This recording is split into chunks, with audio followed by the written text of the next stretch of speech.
너무 덥지요. 그래도 어젯밤은 조금 선선했다라는 생각이 듭니다. 몸이 지치다 보니까 우리의 마음도 모든 것이 다 힘들다라는 생각이 듭니다. 오늘 거룩한 주일 여러분들 이 자리에 잘 오셨습니다. 여러분들 앉아 있는 자리는 보통 자리가 아니고요.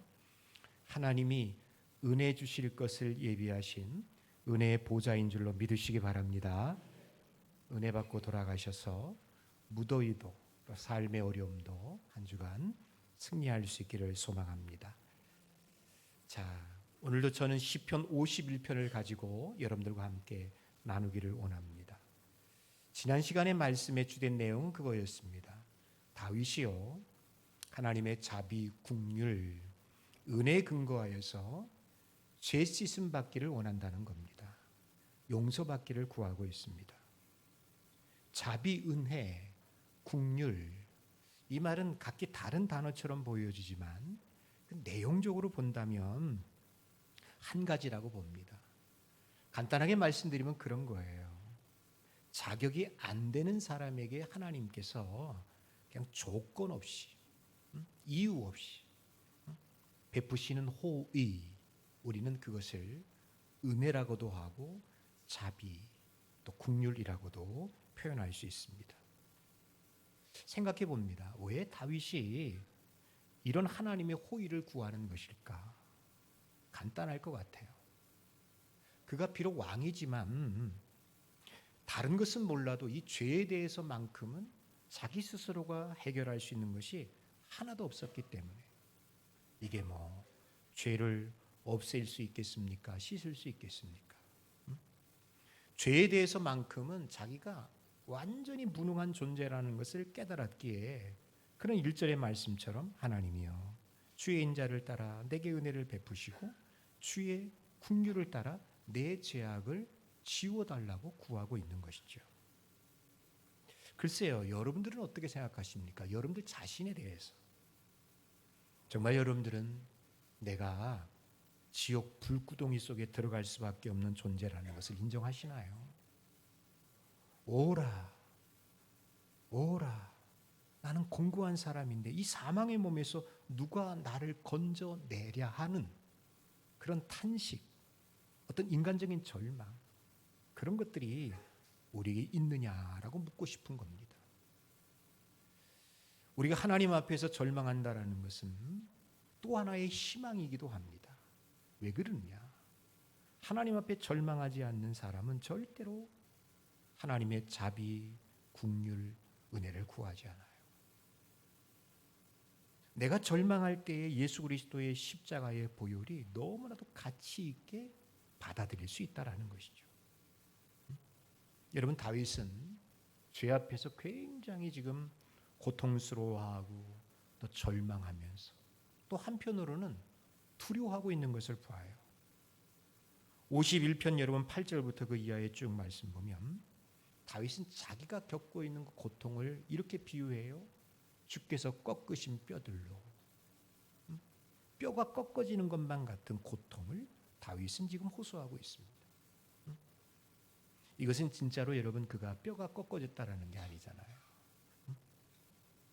어떤 영적인 고통을 그렇게 묘사하고 있는 거예요. 그에게 있는 영적인 고통, 그것은 다른 말로 표현한다면 두려움일 것 같아요. 내가 주 앞에서 쫓겨나면 어떡할까? 주의 성령이 떠나가면 어떡할까? 다시 말씀드려서 다윗은 지금까지 살아오면서 다른 것은 몰라도 너무나도 하나님과 가까이 친밀한 관계를 유지했던 사람입니다. 여러분, 여기 51편의 시 말고 우리가 지난번에 보았던 시편 23편 여호와는 나의 목자시니, 그런 시들을 보세요. 정말로 하나님과는 뗄래야 뗄 수 없는 그런 관계 아니에요? 다윗이 하나님 안에, 하나님이 다윗 안에 있다라는 것을 어느 누구도 부정할 수 없을 정도로 다윗과 하나님의 관계는 너무나도 친밀했습니다. 그런데 이번 죄를 통하여서 그가 두려운 거예요. 하나님이 나를 쫓아내시면 어떡하지? 주의 성령이 내게서 떠나가시면 어떨까? 이런 믿는 사람들에게 있어 가장 큰 두려움이 있다면 여러분, 재산이 없어지는 것도 아니고 질병에 걸리는 것도 아니고 사람들과 뭐 이렇게 다 뭐 싸우고 뭐 그런 거 아니라고 보여요. 정말 내가 하나님에서 떨어져 나가는 것, 하나님으로부터의 단절, 이것만큼 고통스러운 것은 없다고 봐요. 지금 다윗은 그것이 두려운 거예요. 다윗이 오늘 이 같은 두려움을 갖게 되어지는 것은 저는 당연한 것이라고 봐요. 왜냐하면 그가 밧세바와 간음을 하고요. 우리가 지난 시간에도 들었습니다만 그 간음죄를 덮기 위해서 너무나도 사악한 짓을 하잖아요. 그의 남편인 우리아를 전쟁터에서 죽게 합니다. 살인 교사예요. 근데도 그는 그때까지만 해도 끔찍하지 않았어요. 나단 선지자가 와서 그의 죄를 지적할 때에 그때 비로소 양심의 가책을 받고 오늘 시편이 그렇게 해서 나온 거잖아요. 하나님 앞에 회개하고 있지 않습니까? 여러분, 나단 선지자가 와서 사무엘하 12장 1절부터 4절까지 보면 어떤 비유를 통해서 다윗의 죄를 지적합니다. 임금님 두 사람이 있었습니다. 한 사람은 부자고요. 그래서 그 집에는 소와 양이 많이 있었답니다. 근데 한 사람은 굉장히 가난한데 그 사람에게는 오직 암양 새끼 하나밖에 없었는데 그 암양을 자기 딸처럼 애지중지 키웠답니다. 그런데 부자에게 어느 날 자기 집에 손님이 왔는데 이 양반이 자기 집 양을 잡지 않고 그 가난한 집에 있는 양을 잡아서 그 손님을 대접하는 거였습니다. 이 말을 듣고 있던 다윗이 분노해요. 그가 뭐라고 얘기합니까? 여호와의 살아계심을 두고 맹세하노니 이 일을 행한 자는 반드시 죽을지라. 반드시 죽일지라. 그때 나단이 말하죠. 당신이 그 사람입니다. 바로 당신입니다. 당신이 왕으로 있으면서 하나님께로부터 받지 않은 은혜가 없는데 너무나도 많은 은혜를 받았는데 어떻게 우리아의 하나밖에 없는 아내를 당신이 빼앗아 갈 수 있단 말입니까? 이 말을 들었을 때 비로소 다윗은 어두웠던 영안이 열리고 회개를 하기 시작한 거예요. 아마 여러분 이런 모습에 가장 충격을 받았던 사람은 저는 다윗 자신이었을 것 같아요. 와, 내가 이럴 수도 있구나. 내가 이렇게 무너질 수 있고 내가 이렇게 파렴치한이 될 수 있고 내가 정말 양심에 화인받은 사람처럼 내가 이 죄를 깨닫지 못하고 회개하지 못할 수 있구나라고 그러면서 가장 괴로웠고 두려웠고 하나님이 떠나면 어떡하지? 성령이 떠나시면 어떡하지? 그 두려움에 몸서리 쳤던 사람이 저는 다윗이라고 봐요. 그래서 그는 구하는 거예요. 자기 죄를 알게 되었습니다. 내 죄악을 지워주세요. 나의 죄를 깨끗이 제해 주세요. 우슬초로 나를 정결케 하소서. 나의 죄를 씻어주소서. 그러면서 하나님 앞에 구하고 있는 거예요. 여러분, 우리 마음에 성령이 있는 사람과 성령이 없는 사람의 차이가 어디에 있다고 생각하십니까?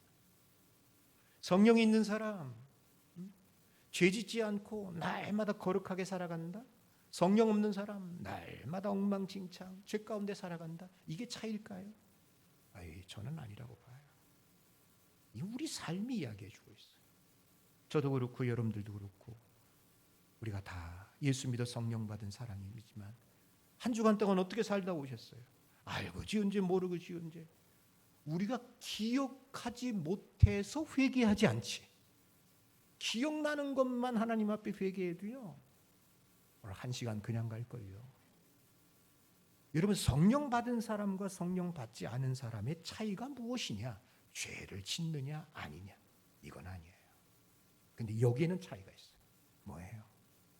회개하느냐 회개하지 않느냐. 이게 달라요. 오늘도 거룩한 성령이 저와 여러분들 마음 가운데 회개의 영으로 역사하기를 주님의 이름으로 축원합니다. 이게 있어야 돼요. 예배당에 들어서자마자 내가 보여줘야 돼요. 성령이 그렇게 하시잖아요. 그냥 와가지고 오늘 밥은 어떻게 할까? 오늘 회의는 어떻게 할까? 오늘 누구 만나서 뭔 얘기할까? 아유 힘들다. 릴렉스 좀 쉬었다 가야 되겠다. 이게 아니라 하나님의 위엄의 영광 가운데 탁 들어서는 순간 이사야가 그랬던 것처럼 나는 부정한 사람입니다. 나는 죄인입니다.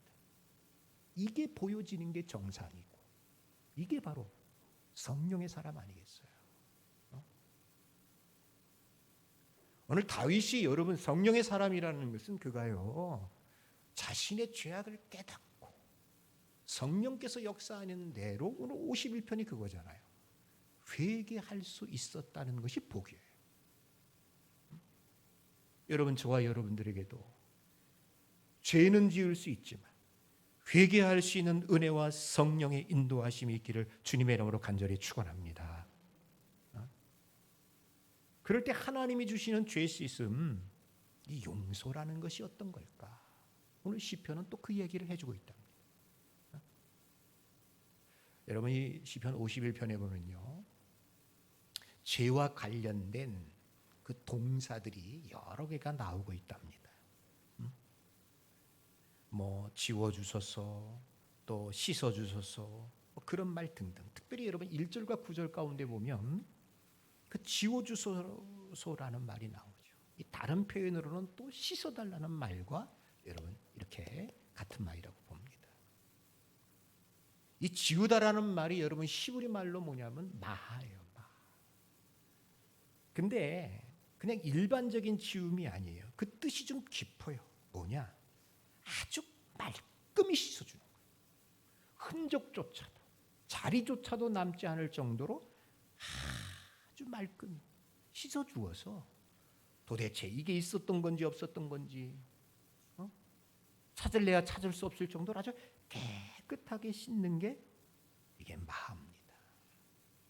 고로 하나님의 용서를 혹은 하나님의 성품을 가장 잘 표현해 주는 말이 저는 마하라고 봐요. 하나님이 우리를 용서하시는데 어떻게 용서하시느냐?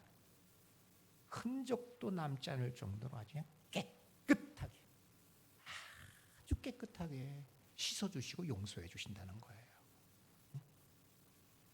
여러분 사람들의 용서는요, 솔직히 우리가 누군가에게 용서를 받을 때도 있고 또 남을 용서할 때도 있지만 여러분 솔직히 그렇지 않습니까?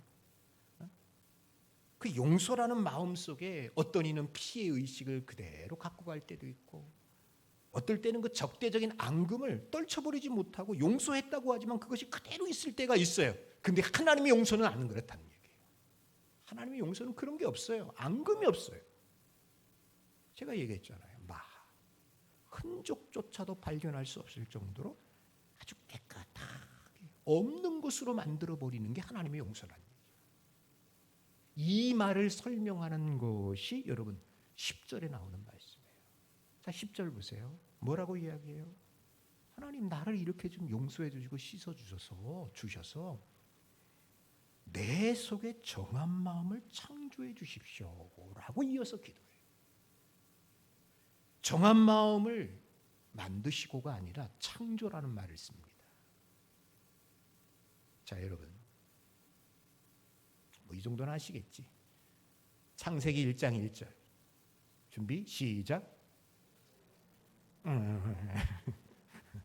여기 창조가 나오잖아요. 이 말이에요. 10분의 말로 봐라요. 봐라. 근데 이 창조라는 말이 있잖아요. 사람에게 적용될 때와 하나님이 적용될 때가 다르답니다. 사람에게서의 창조는 무엇인가를 가지고서 어떤 다른 것을 만들 때, 소위 말해서 아사, 야차를 하는 말을 써요. 근데 하나님이 창조하실 때에는 무에서 유를 만드는 거예요. 아무것도 없는 건데서 만드는 거예요. 이때 바라를 써요. 창세기 여러분 아시잖아요. 혼돈과 무질서, 공허와 흑암 속에 있던 세상을 하나님이 말씀으로 세상을 창조하니까 완전히 새롭게 되어졌어요. 그런 것처럼 뭡니까? 얼룩지고 더러워진 내 마음을, 내 영을 하나님 봐라. 옛날 것은 전혀 발견할 수 없을 정도로 아주 새롭게, 완전하게 새롭게 해달라고 지금 다윗이 구하는 거예요. 그것이 이루어지는 거예요. 여러분, 하나님의 용서는 앙금이 남지 않아요. 하나님의 용서는 끄름직하지 않아요. 저와 여러분들에게 이와 같은 용서의 은혜가 있음을 믿으시기 바랍니다. 여러분, 우리가 예수 믿으면서 조심해야 될 것 중에 하나, 또 다른 말로 사탄이 우리를 넘어뜨리는 것 중에 하나가 무엇인고 하니 죄책감과 죄의식에 대한 지나친 감정이에요. 이거 조심하셔야 돼요. 예수 그리스도의 십자가로 말미암아 맞습니다. 나의 모든 죄를 다 용서받았어요. 내가 이미 모든 죄를 다 회개했어요. 그런데도 어떤 사건에 딱 맞닥뜨렸을 때마다 이게 그냥 내 속에서 죄책감, 죄의식이 꿈틀거리면서 어디까지 가느냐? 아유, 나는 구원받지 못했나 봐. 하나님이 나를 버렸나 봐. 아유, 나는 틀렸어. 자신의 구원을 의심하고 패배주의 속에 빠져 살아가는 거. 하나님이 하시는 거 아니에요. 사탄이 하는 거예요. 사탄의 전략이 그거예요. 우리를 어떻게든지 간에 하나님의 사랑에서 자꾸 떨쳐내게 하는 거, 이 사탄의 전략 아니에요. 물론 여러분들 죄 짓고서 뻔뻔하라는 결코 그거 아니에요. 저 구원 능구 이단처럼 말이야. 이제는 제조도 괜찮아. 그렇게 할 수 없어요. 제가 말했잖아요. 내가 죄 지면 성령이 나를 내버려 두지 않아요. 수없는 탄식을 통해 가지고 하나님을 회개하게 만들어요. 그러나 그와 같은 죄를 가지고 회개했음에도 불구하고 어떤 사건 속에서 내가 깊은 죄책감과 죄의식에 빠져서 구원을 의심하고 하나님의 사랑을 믿지 못하고 있다면 이건 하나님이 하시는 일이 아니라는 얘기예요. 이건 사탄이 하는 일이에요. 거기에 조심하시라는 얘기예요. 그래서 우리 여러분 그리스도인들이 가져야 하는 확신이 있잖아요. 구원의 확신. 해봐요. 그 다음에 뭐 있어요? 죄사함의 확신, 기도 응답의 확신, 승리의 확신, 인도의 확신. 변하지 않기를 주님의 이름으로 축원합니다. 이게 있어야 돼요. 제가 지난번에 이야기를 한 2차례 한 것 같은데 또 한 번 할게요. 자, 어떤 사람이요, 자기를 쥐라고 생각하는 정신 착란증적인 병세가 있는 사람이 있었습니다. 자기가 쥐라고 생각하는 거예요. 그래서 정신병원에 가서 치료를 받았습니다. 의사 얘기를 듣고 치료를 잘 받으니까 이 사람이 내가 이제는 쥐가 아니고 사람이구나 라는 걸 알게 되었대요. 그래서 의사가 자, 이제는 퇴원하시라고, 가시라고 병원 문을 딱 나섰어요. 딱 나가는데 바로 병원 문 앞에 뭐가 있냐? 고양이가 있더라니. 고양이를 보자마자 이 사람이 겁에 질려가지고 다시 병원으로 뛰어들어온 겁니다. 의사가 얘기합니다. 아유, 왜 다시 오셨냐고, 왜 가셨냐고, 왜 오셨냐고, 가셔야죠. 그랬더니 그 사람 하는 말, 선생님, 제가 나가니까요, 고양이가 나를 노려보고 있는 거예요. 그래서 뛰어들어왔습니다. 그랬더니 의사가 답답하게, 아유, 얘기했잖아요, 알고 있잖아요, 당신은 이제 쥐가 아니고 사람입니다. 왜 그걸 못 믿으세요? 그랬더니 그 환자가 뭐라고 그러는지 알아요? 선생님, 고양이도 그 사실을 알고 있을까요?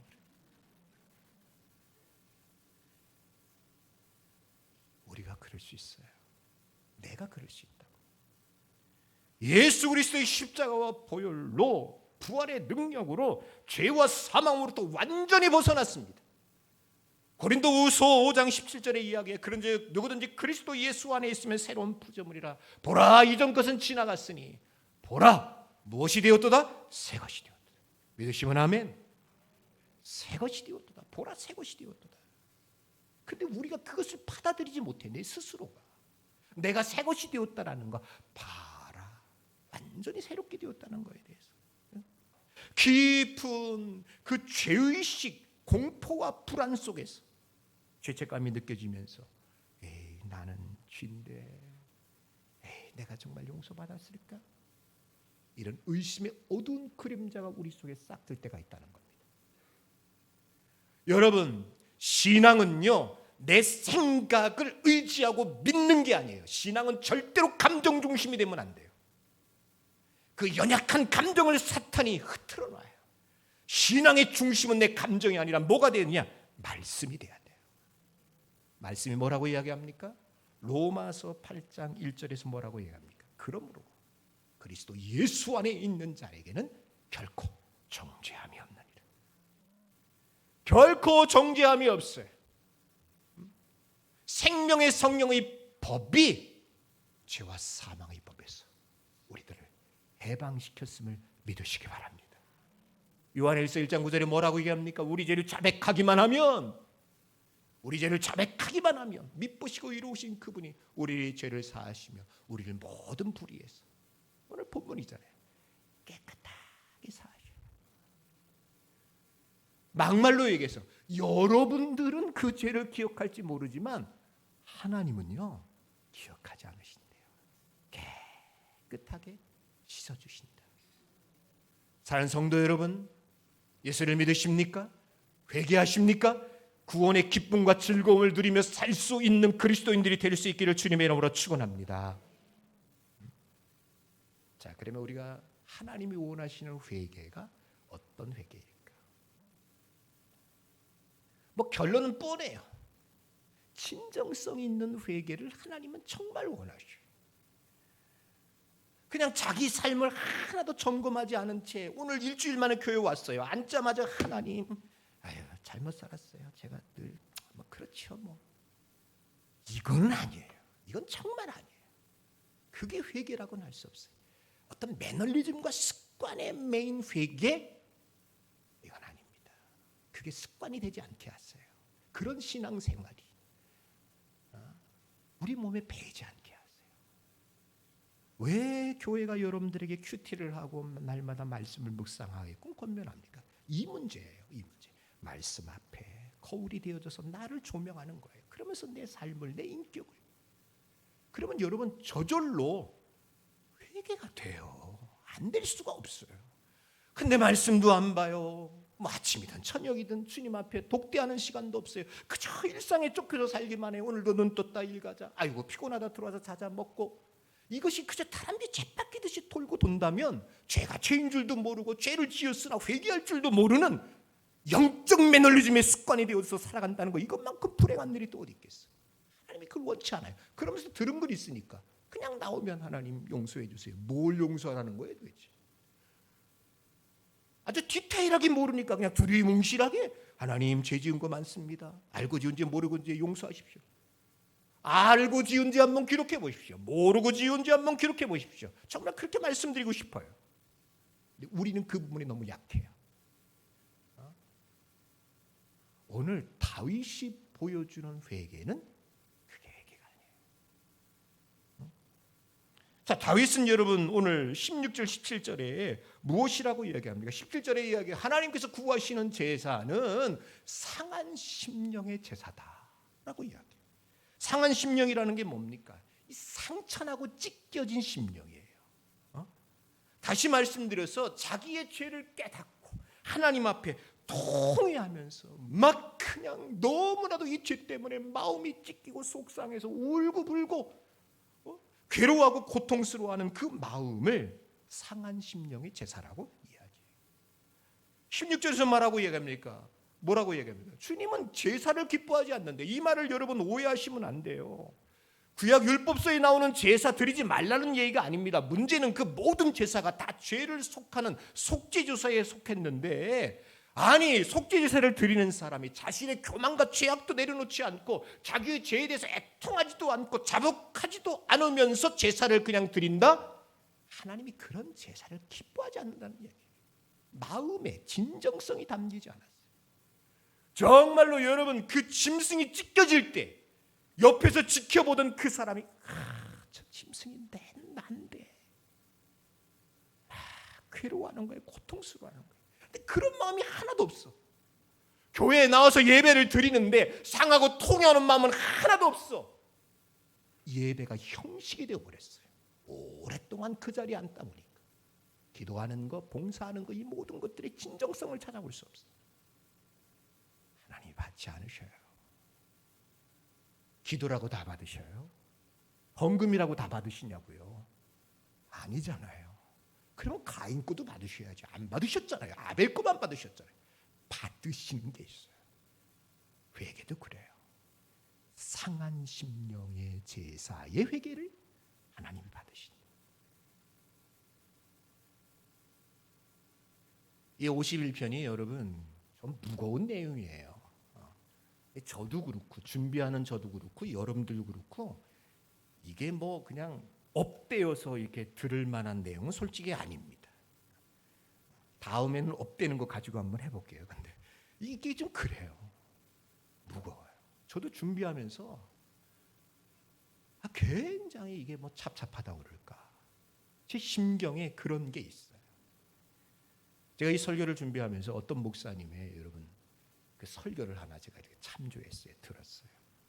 그랬더니 그분 설교 중에 한 권의 책을 소개하면서 그 책에 나온 내용을 그대로 그분이 읽어주시라고 아주 긴 시간 동안. 근데 제가 그분이 읽는 그 책을 읽으면서 제가 도전을 받았어요.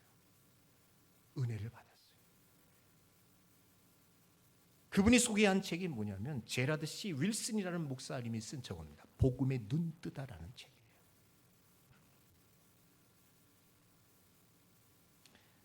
그 중에서 책 전체가 아니라 어떤 한 사람, 이 제라드라는 이 목사님의 친구 이야기를 합니다. 그 책에서.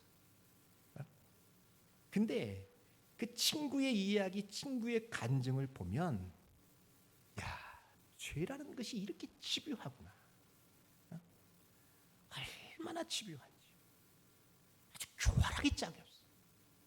그러면서 또 한편 그럼에도 불구하고 성령의 음성을 듣고 그 죄를 회개하는 그 사람이 누릴 수 있는 평안, 기쁨, 자유. 이거는 세상의 어떤 것과도 바꿀 수 없구나. 그걸 깨닫게 해요. 제가 똑같이 여러분들에게 오늘 그 내용을 이야기해요. 이 책에는 여러분 1인칭으로 간증으로 나왔는데 제가 3인칭으로 조금 바꿔서 제가 이야기를 해드릴게요. 자, 이 책의 저자 제라드라는 분에게는 친구가 하나 있는데 그 친구 이름은 에릭입니다. 둘은 고등학교 때부터 단짝 친구입니다. 하지만 서로가 멀리 다른 주에 살고 있었기 때문에 학교를 졸업한 뒤에는 매주 그냥 전화로만 연락하고 1년에 한두 번씩 만나서 회풀을 푸는 사이였습니다.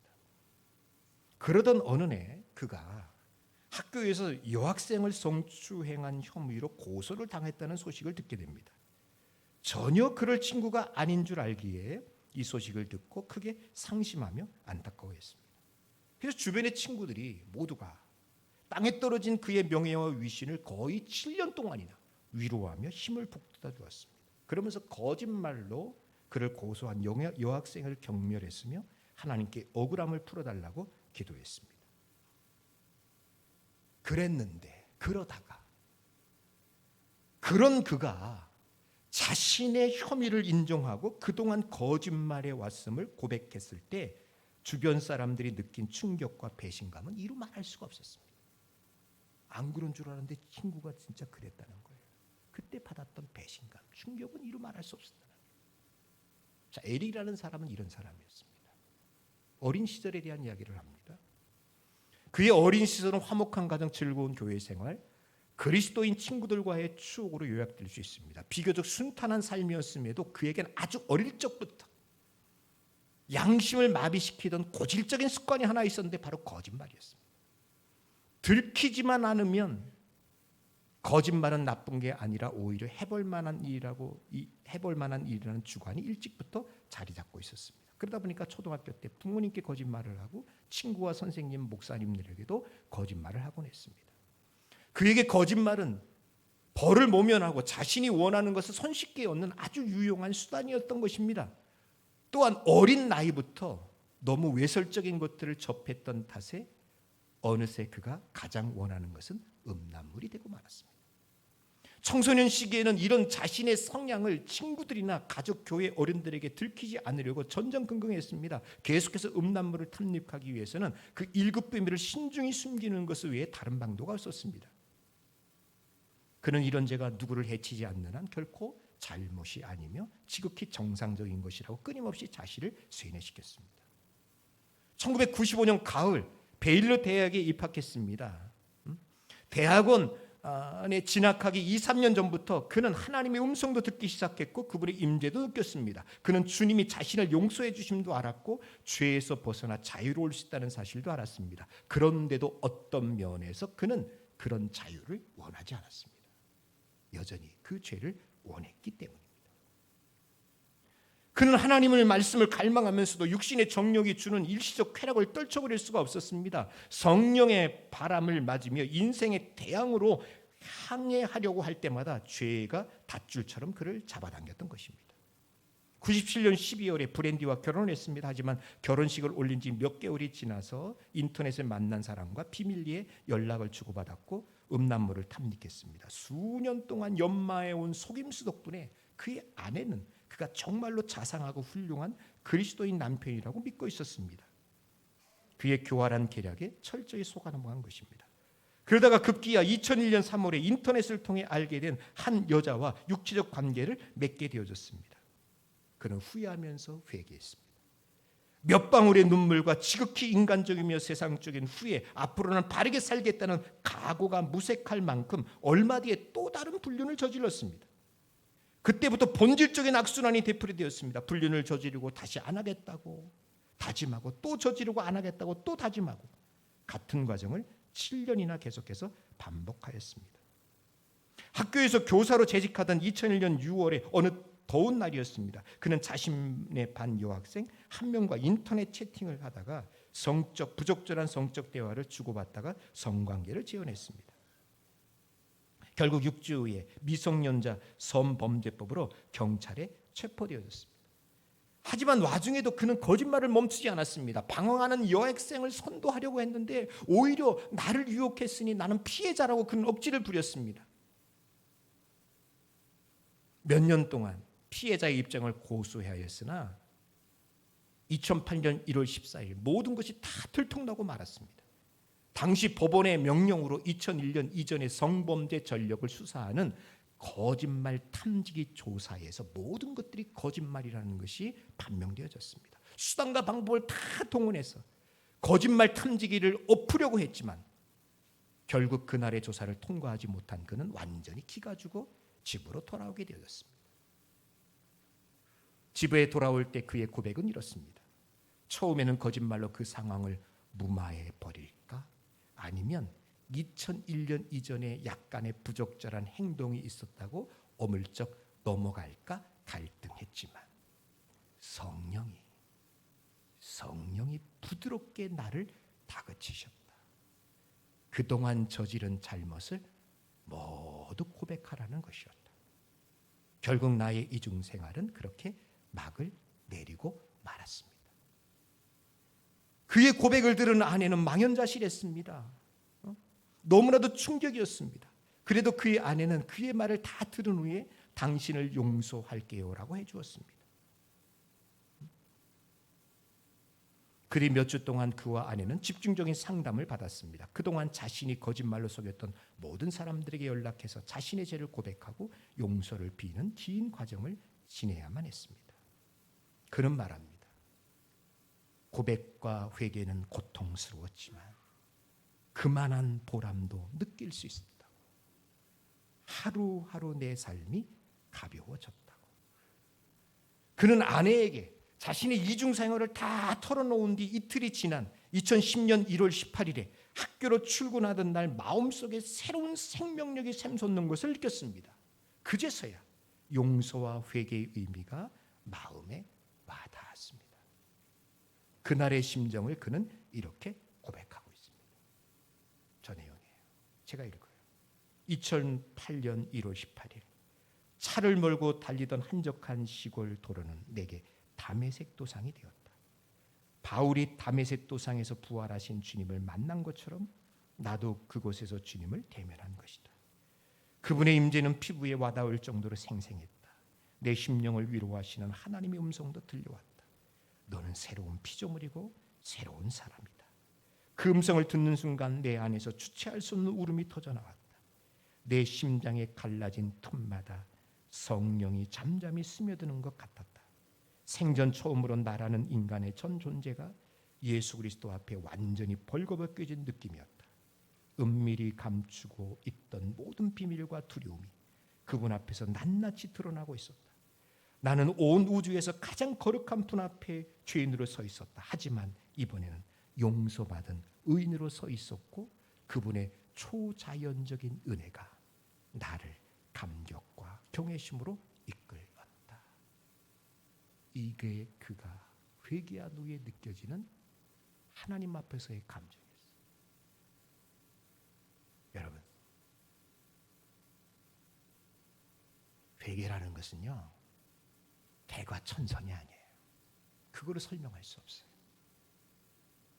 인생의 새 장을 여는 영적인 전환점이에요.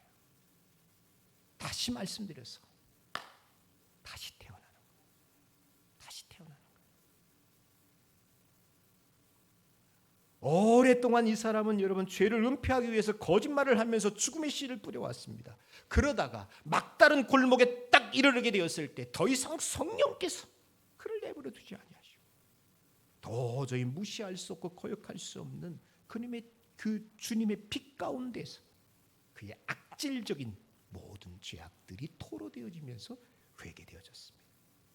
이제 그에게는 어둠이 떠나가고 밝은 광명의 빛이 비춰지게 되어진 것입니다. 제이 그레썸 메이컨이라는 분은 여러분 이렇게 말하더라고요.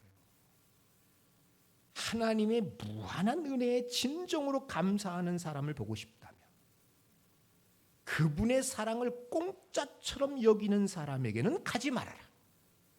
영혼의 고뇌 속에서 죄의 추악함에 몸부림치는 사람에게 가야지만이 하나님의 은혜가 무엇인지 알 수 있다. 죄악의 추악함에 몸부림친다. 이게 무슨 뜻이에요? 죄에 대해서 막 분해하고 애통하는 상한 심령이 있는 사람에게만 하나님의 은혜가 어떤 것이구나를 알 수 있다는 거예요. 그 얘기라는 거예요. 토마스 왓슨도 똑같은 말을 해요. 죄의 쓴맛을 알기까지 그리스도의 단맛을 알지 못한다. 왜 우리에게 구원의 감격이 예전만 못할까요? 도대체 구원을 받았다고 하는 것이 들어서 배워서 그렇게 인정하는 건지 아니면 진정한 죄의 회개와 고백이 나에게 있어서 내가 정말 내가 구원받았습니다 라고 고백하는 것인지 그건 여러분들 스스로가 판단하시고 결정해야 될 문제라고 봅니다. 말씀을 했습니다. 우리가 진심으로 우리의 죄를 애통하며 자복한다면 하나님은요 흔적도 남기지 않고 씻어 주실 줄로 믿습니다. 하나님의 용서는 망각이 아니에요. 하나님의 용서는 소고예요. 다 없애버리는 거예요. 일시적인 치료가 아니라 근원적인 치유입니다. 맞습니다. 새 창조입니다. 이 은혜를 저와 여러분들이 이미 누리셨어도 누리고 있어도 앞으로 더 깊은 은혜를 누리며 살아갈 수 있는 우리 천산의 가족들이 될 수 있기를 주님의 이름으로 간절히 축원합니다. 아멘. 우리 함께 찬양합시다. 하나님 정결한 마음 주세요. 상한 심령이 되게 해주세요. 건성으로 교회 다니고 형식적으로 예배드리지 말고 주님 앞에 진정성 있는 삶의 모습을 갖게 해달라고 우리 찬양 함께 합시다.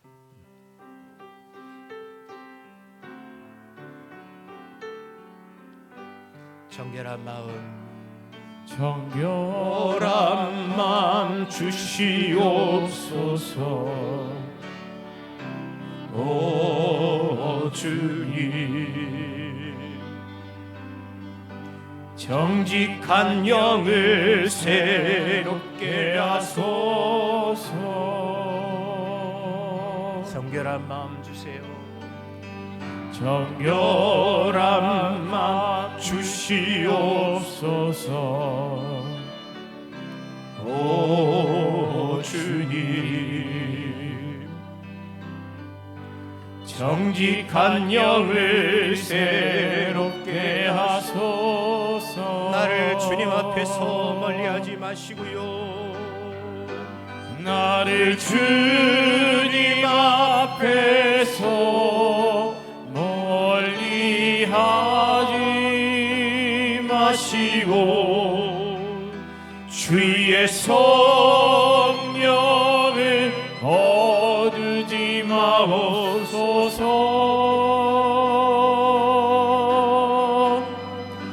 그 구원의 기쁨 다시 회복시키시오.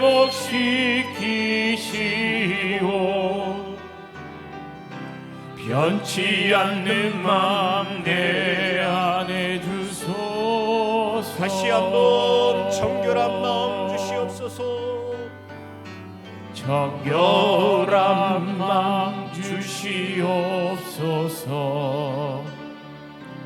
오 주님, 정직한 영을 새롭게 하소서.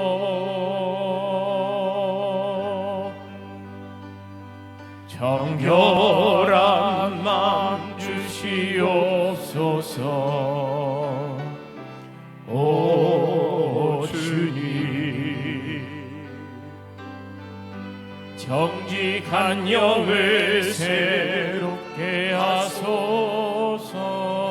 내가 주 앞에 쫓겨날까 두려우며 나는 주님 앞에서 멀리하지 마시고 주의 성령이 거두어질까 주의 성령을 구원의 기쁨을 잃어버릴까 거두지 오, 마옵소서. 주님 나를 정하게 하여 그 구원의 기쁨 다시 회복시키시며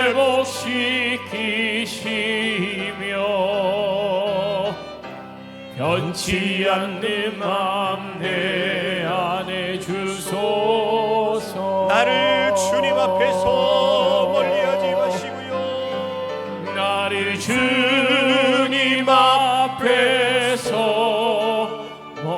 멀리하지 마시고 주의 성령을 거두지 마옵소서.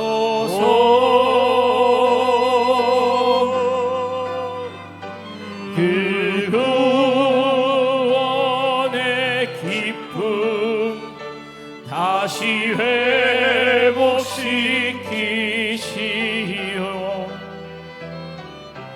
변치 않는 마음 내 안에 주소서. 변치 않는 마음 내 안에 주소서.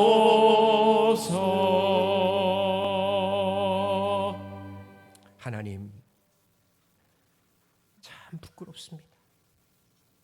너무 뻔뻔스러워져 가는 제가 두렵습니다.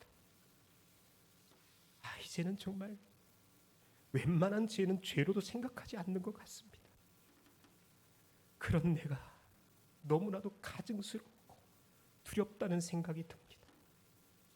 하나님 아버지, 성령을 통해서 나를 다시 한번 새롭게 하여 주시옵소서. 정한 마음을 주시고 새 사람 되게 하여 주시고 늘 하나님 앞에 설 때마다 두렵고 떨리는 마음으로 우리 하나님 앞에 설 수 있는 우리들이 되게 하여 주시옵소서. 하나님 아버지, 드린 예물을 받아주시고 절대로 물질에 끌려다니는 인생 되지 말게 하시고 있어도 감사 없어도 감사, 주님이 원하실 때 기꺼이 드릴 수 있는 정말 믿음 있는 사람들의 삶을 살게 하여 주시옵소서. 감사드리고 예수님의 이름으로 기도합니다. 아멘.